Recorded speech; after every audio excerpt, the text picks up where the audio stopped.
Welcome to What Am I Looking At, a podcast from the Department of Art and Design at Arkansas State University.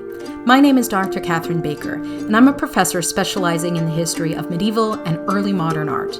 Throughout this series, each presenter will be giving you insight into works of art from across history that are in some way unusual, sometimes strange, sometimes hard to understand. So let's get to today's dive into the visual world on your radio. In my final episode about the Aberdeen Bestiary, a 13th century illuminated manuscript that includes entries about the behaviors and traits of animals and a select group of plants, I will be focusing on the pelican. Located after a discussion of the cedar tree, a conifer of Lebanon that was given numerous religious associations, the entry on the pelican begins with a quote from Psalms 102, the prayer of the afflicted.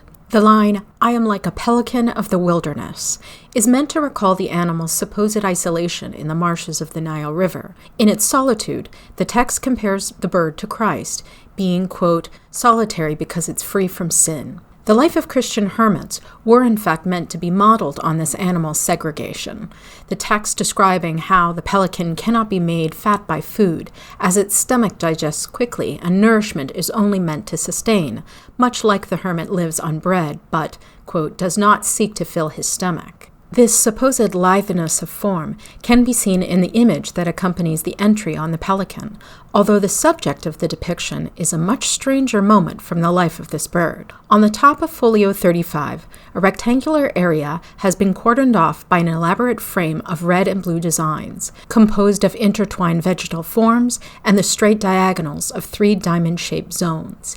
In each of these spaces, a vignette featuring pelicans takes place, depicted looking more like eagles than the long-beaked birds we know from the waterside. In the first scene, a larger bird is being attacked by 3 smaller versions of itself, the minis, pecking at the neck and body of the elder bird.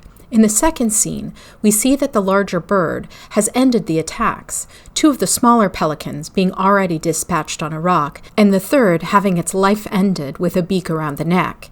In the final scene, the smaller birds have been revived and seem to fight over a liquid that's coming from the larger bird's chest. What is even happening here?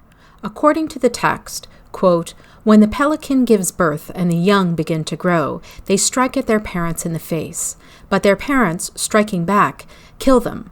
On the 3rd day, however, the mother bird, with a blow to her flank, opens up her side and lies on her young and lets her blood pour over the bodies of the dead, and so raises them from the dead." End quote. A graphic start to life, the origin of this narrative was likely a misinterpretation of the regurgitation of food that pelicans enact with their young.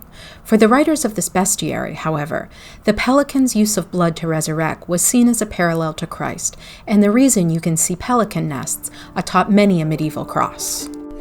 What Am I Looking At is provided by KASU in collaboration with the Department of Art and Design at A-State. Stay tuned next week for another exploration of art over your airwaves.